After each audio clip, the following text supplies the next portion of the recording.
Bueno, Barnabé Quesada es un cubano que nació el 6 de enero del año 1965.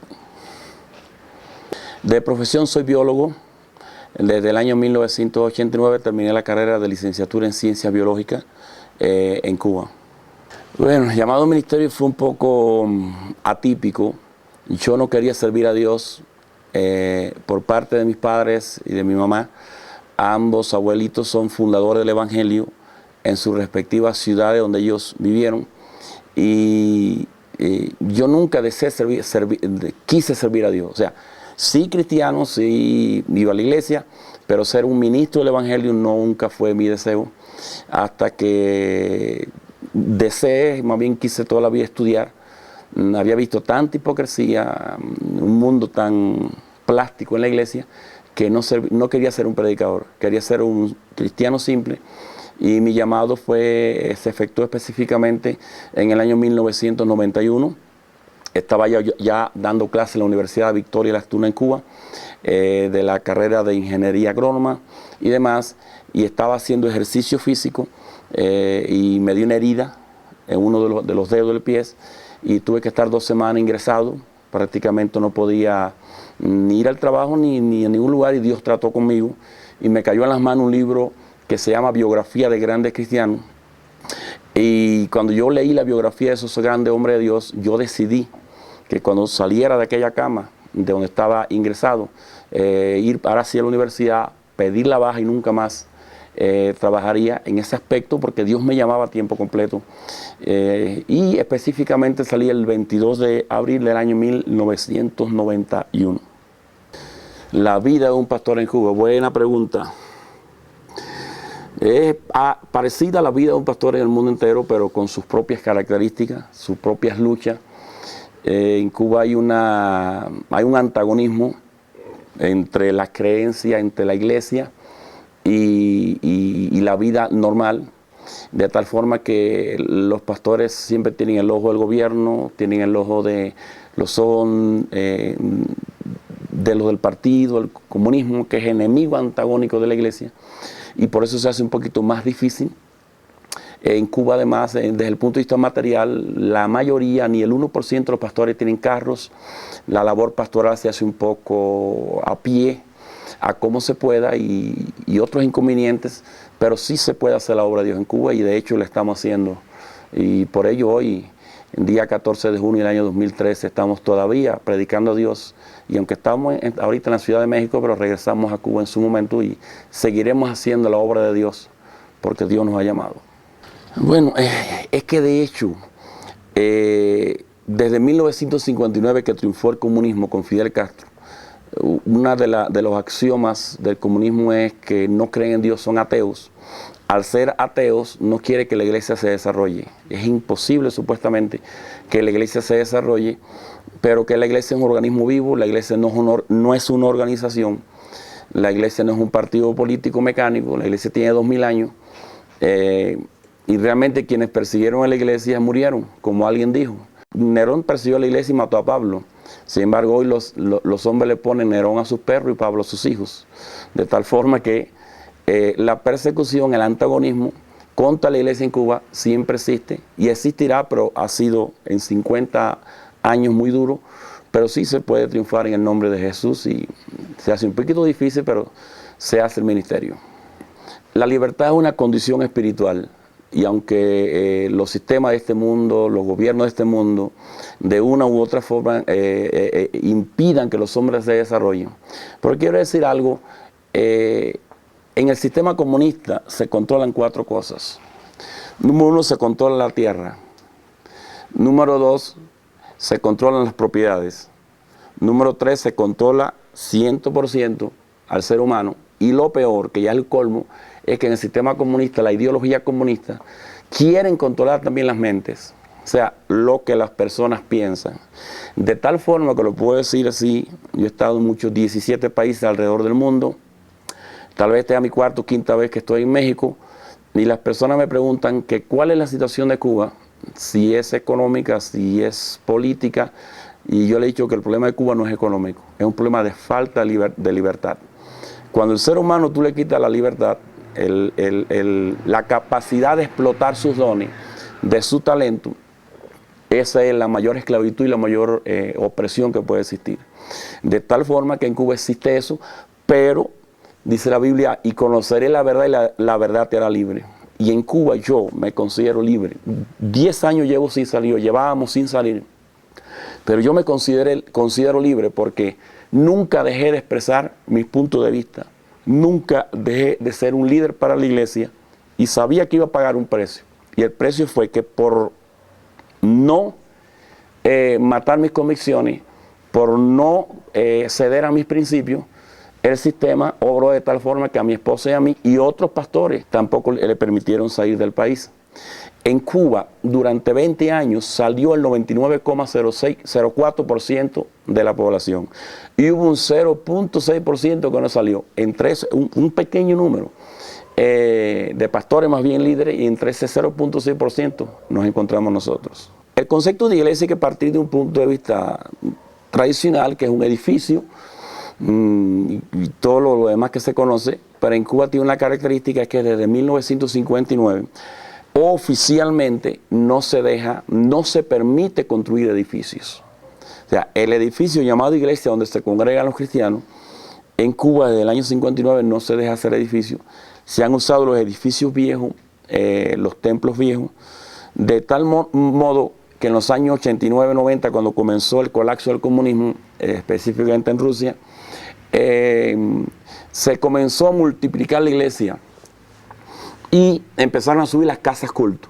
¿Qué son las casas culto? Es una casa de vivienda donde empiezan a congregarse diferentes cristianos del área, pero que muchas veces era en la sala. Cuando la sala quedaba pequeña, iban para el patio o debajo de los árboles, porque no se permite techar estos lugares de reunión, como ya les hemos dicho, por la situación antes expresada. Pero entonces la iglesia es una iglesia de casa, una iglesia como la iglesia primitiva, que dice que se reunían en el templo y por las casas, pero que básicamente de los 40 milagros que ocurrieron en el libro de los Hechos, 39 ocurrieron en las casas, en el mercado, en la calle, fuera. Entonces la iglesia cubana es una iglesia de casas, casas culto, casas hechas de iglesia, o patios que se han preparado como para congregarse, básicamente así. Pero existen templos, existen 53 denominaciones reconocidas, y toda persona que no esté en alguna de esas 53 denominaciones reconocidas se considera ilegal porque está trabajando independiente, y ese ha sido nuestro delito, supuestamente nuestro pecado, que en el año 2003 comenzamos la nueva reforma apostólica en Cuba, que es un ministerio que cree en los 5 ministerios: apóstoles, profetas, maestros, evangelistas y pastores. Y entonces nos salimos del sistema organizado, pero en Cuba existe la ley Mordaza, de tal forma que si usted no pertenece a ninguna de las 53 denominaciones establecidas por el gobierno, lo consideran ilegal, te difaman por imperialista, pagado por la CIA, y otros disparates más que ocurre mucho en esos tipos de sistemas. O sea, cuando alguien te haga competencia, número uno, desvalorízalo, quítale sus valores, y eso hace que la gente, para tratar de que las personas no nos escuchen, pero ha sido al revés. A mí me conocen más las promociones que me han hecho mis enemigos que aún la forma en que Dios me ha usado en Cuba y otros países. La perspectiva es buenísima. Estamos pasando del concepto de iglesia evangélica a iglesia del reino. Estamos cruzando la línea de iglesia tradicional a iglesia de conquista. Y creemos que la iglesia está en un momento bueno. Yo no creo que la iglesia cada día se va a estar más encogiendo. Yo no creo que la iglesia se va a estar cada día reduciendo. Manadas pequeñas, cada día somos menos. No. Alrededor del mundo la iglesia va a ir conquistando, va a ir tomando lugar, va a ir tomando altura. Por lo tanto, tiene un valor inusitado. La iglesia ya no es los hermanitos reunidos entre 4 paredes, para cantar, sentirnos bien entre nosotros y que el mundo se termine. Ya no es un grupo de hermanitos que solamente están esperando, y que de hecho creemos la venida del Señor Jesucristo. Es evidente eso en la Biblia, pero creemos que mientras estemos en la tierra hay que estudiar, hay que casarse, hay que superarse, hay que hacer negocios en la vida, Mientras estemos en el más acá, hay que hacer la obra de Dios en el más acá. Dios nos dio el cuerpo físico para desarrollarlo aquí en este mundo, y es lo que yo creo que la iglesia está en un momento muy bueno. Cada época, cada reforma, cada mover de Dios tuvo a sus estrategas, y me parece que la iglesia será pensante cuando tenga líderes pensantes.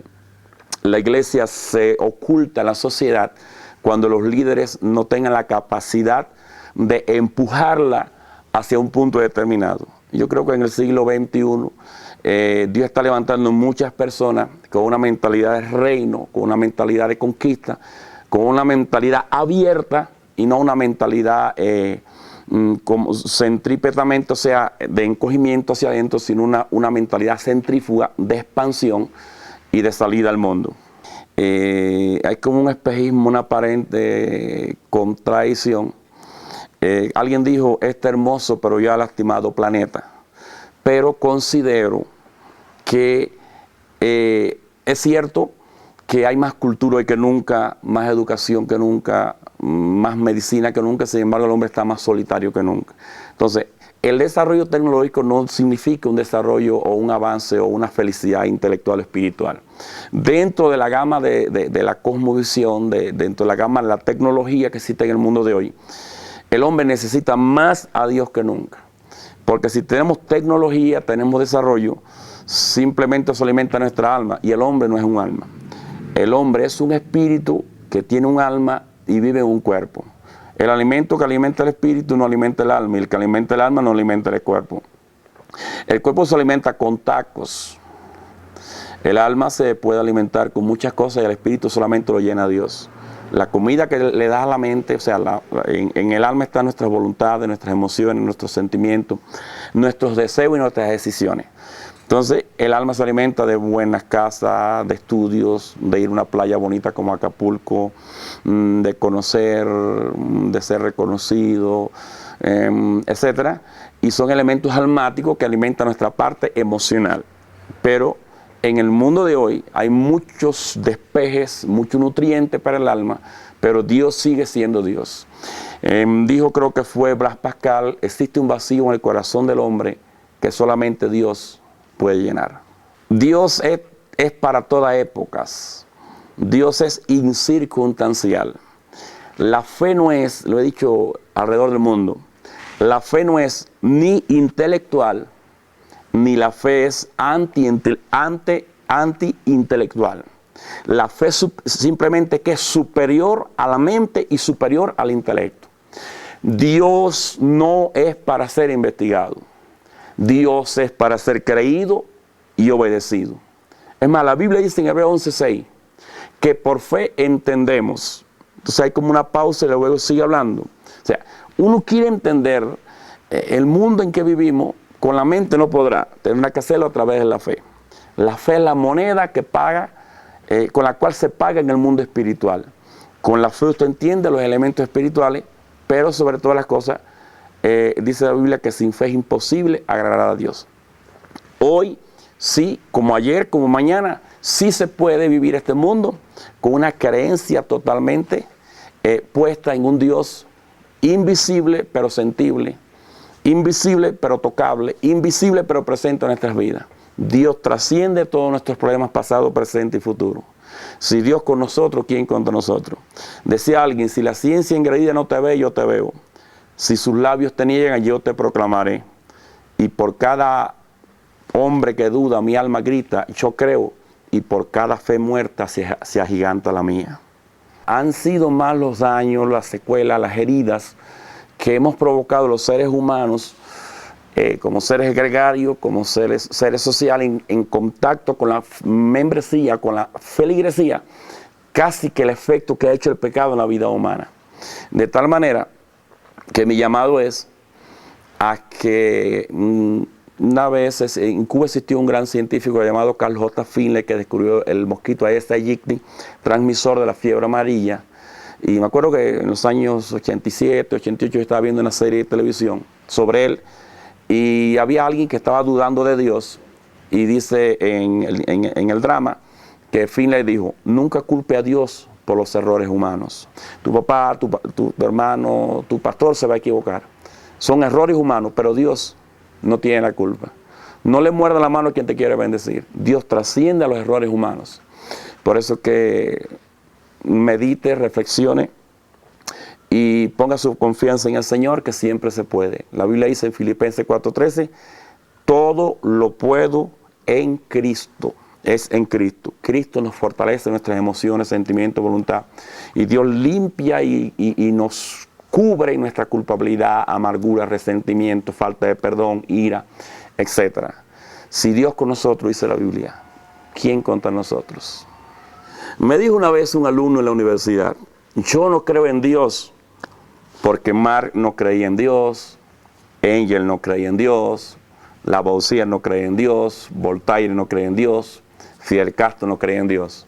Y yo le dije, eso se llama ateísmo prejuiciado. O sea, me estás diciendo que no crees porque otro no creyó, pero ¿cuántas personas no han creído también en el Señor?